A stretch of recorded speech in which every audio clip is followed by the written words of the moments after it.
So mastery is about plugging the holes. Okay, here's the problem. I've helped people build businesses, and when I was naive and young, and 9 years ago when I started, someone said to me, David, we don't need any of that stuff, we just need more leads. Who needs more leads in their business? How about if I convince you that you actually need less leads? By the end tonight I will show you how most people have too many leads. That's their problem. You need less leads, because what they need is mastery. And so I went to this engineering company and they said, yeah, we just need more leads for our salespeople. I said, fantastic, and I got a sales book out, and I got a marketing book out, and we created a letter, we did all these things. Started selling more. 2 weeks later he goes, it's fantastic, we're making more sales. I said, great, how's the bank account looking? He said, not so good. I said, what do you mean? It's going down. Has anyone ever had this experience? You grow, and your bank account goes down. A couple of reasons for that. One of them is a thing called the cash gap. The second reason is probably worse. You don't know how profitable you are on every sale. And what we realised, we started looking at the numbers, we realised that, I said, when was the last time you put your prices up? He goes, oh, we don't put our prices up. I said, why? He goes, oh, because all our customers, we've had them for years. And we set a price with them when they started, 6 years ago. And we did some analysis, we worked out that he was running at minus 2% profit. So by doubling his sales, guess what we did? We made sure he was going broke twice as quick. So we sort of had to go backwards, back to mastery. Now mastery is an area of the business that most people don't spend enough time in. And mastery is about a couple of things. It's about making sure that you deliver a profitable, if you look at your notes it says a commercial enterprise. It means that you actually mastered your skill of your business you deliver. There's 4 areas we need to focus on in here. The first one is going to be, can you read that? Money. See, money mastery is a big one. And what I mean by money mastery, you need to know how profitable you are. That was the lesson I got from this engineering company, is I said, you know what, next time we start a marketing campaign, before we do it, let's work out how profitable you are on what you're selling. So, here's an important point. Now, some people have this nailed. Other people, who glazes over when you look at profit and loss and balance sheet? There's always a couple, right? I used to be the same, until I realised that it's important. But it's only as important as one other thing. So there's 2 parts to money mastery. The first thing you need to do is you need to have a budget. You need to have a budget. Now money mastery, I think you go to page 8, we've got some space for this. There's 2 parts to money mastery. The first one is budgeting, the second part is reporting. This is where your accountant needs to start delivering you monthly profit and loss and balance sheet. And when you look at it, you have to understand what to expect. Because if you don't know what to expect, it becomes meaningless. Does that sort of make sense? Who's had this experience? You look at your profit and loss, it says you made a profit, you look in the bank account, it ain't there. Anyone know where it is? Taxman. No idea? Taxman? It's usually in 1 or 2 places. It's in debtors, people owe you money, or it's in stock. Right? So it actually shows up on the balance sheet. But most people don't understand how these 2 things work together. You need an accountant to explain to you how to read these things, because this is like the dashboard to your business. The profit and loss and balance sheet don't lie, but most people don't know how to read it. Is everyone with me on this? Okay. So, another thing we need to think about is this. Everyone got that? Let me go through this quickly. You've got a space to draw this out, but if you think about your business, you have 2 kinds of expenses. What are they? Fixed and variable. Yeah. So fixed expense, this one here, the red line, is a fixed expense. It stays the same every month. What's an example of fixed expense? Wages. What else? Rent. Electricity. So anything that you pay every month regardless of a sale is considered a fixed expense. Does that make sense? Okay, so then we have this purple line. Variable expenses. What's an example of variable? Materials. What else? Fuel. No. Fuel's actually considered fixed. Here's the definition. A fixed cost is a cost you incur regardless of a sale. A variable cost is a cost you incur because of a sale. Materials? Variable. Distribution? Variable. Contractors? Variable. Does that make sense? Commissions to salespeople is variable, but their base wage is fixed. Everyone with this? So we add these 2 lines together, the purple and the red, and we get this yellow line, which is total expenses. The more we sell, the more our expenses go up because of the variable. Everyone with me so far? Yes. Pretty simple. Okay. So here's where it gets interesting. This blue line is actual sales of the business. So what happens is our first sale we run, there's a gap between the yellow line and the blue line, which is called what? Loss.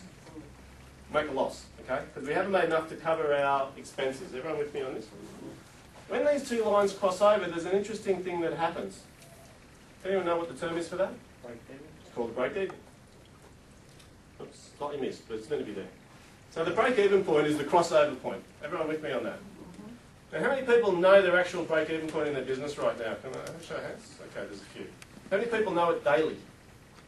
Okay, 1, 2, okay, excellent, excellent. So there's a couple in the room. Why do you think this is such an important number to know? It's the way you run your business on a daily basis. Because what it tells you is when you start making real cash. Because here's the bit most people do not understand. As soon as you hit break-even, what starts to happen? Start to make a profit. Now here's the important part to notice. The gap between the expense line and the revenue line gets bigger and bigger as you sell more. Does that make sense? Yes. So the more you sell, the more profit you make percentage-wise as well. Not just dollar-wise, percentage-wise as well. So most people, this is their typical end result for the year. They get to the end of the year, they look at their profit and loss balance sheet and go, we made it. Just. And they hope there's some left to pay themselves. Because they pay themselves last. Now, you'll notice I said up here, are you budgeting for a profit? Because most people don't budget for a profit. What they do is they budget for their expenses. Does that make sense? Mm-hmm. So how do we make sure that we pay ourselves profit? We make profit an expense. Everyone with me on this? Mm-hmm. Now, if profit's an expense, should it be fixed or variable? It should be fixed. It should be one of those things you pay every month.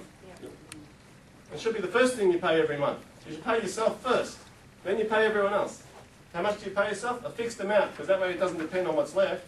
What happens is how much you sell in that month will depend on what's left. Does that make? Because now you've got creditors calling saying, where's my money? Oh, do you better get some. So I paid myself first. Everyone with me so far? Yeah. David, when you pay yourself first, doesn't that become part of your fixed costs? Thank you. Very interesting, right? An accountant would say that's not where it goes. It's profit. Profit is the result. What you've just said is exactly what I would teach you to do as a business owner. Turn your profit into a fixed expense, budget for it, anticipate how much you want to make, and make sure you take it out at the start of the month. Because isn't it interesting how we always make enough to pay our bills? So imagine if you had a bill to yourself. All of a sudden you start making more money. Now you don't have to believe me, but I can tell you that it works. You're just going to have the balls to do it. You got the balls to do it. Because isn't it true that you always manage to cover your expenses? Yep. Everyone in business, true? Always managed to, or you wouldn't be here today. Right? So imagine if you build in an expense called profit. Because here's the irony, when you stop paying yourself that profit, you'll absorb that money anyway. I'll give you a typical example. Some people have employees in their business, and they go, we'll get rid of that employee and we'll keep all that cash and we'll use it for other things. What happens to that cash? It's gone. Where did it go? I don't know. Right? It just goes. Because the problem is it's not accounted for anymore. So the trick is to turn your profit into a fixed expense. Who's got a cash flow projection for their business that goes forward 6 months? Including sales. Okay. Only a few. 3 out of 30. Imagine this. Every month for the next 6 months, I know exactly how much money I need to make to cover my costs, make gross profit, cover my overheads, including my salary as a fixed expense, and I can see what's going to happen. In 3 months' time, I'm going to be $8,000 short. Now, do you think I'd sleep better at night knowing in 3 months' time I have to have $8,000?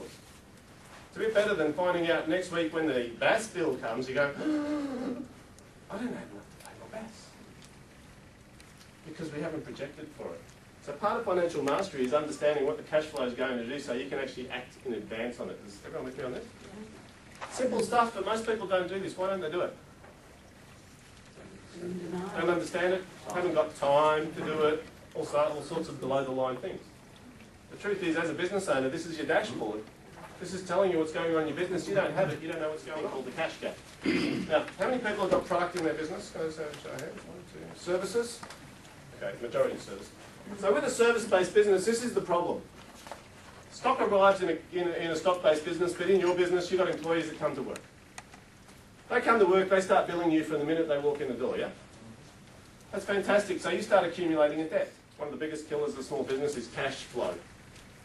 right? So if you don't have a cash collection system in your business, if you don't have a way of getting money when you need it, you're going to very easily go insolvent. So cash gets received around day 120. We started paying wages from here. We've got a gap in here. It's called the cash gap. It's 90 days. Now, you need to know this number. You need to know how many days cash gap do you have.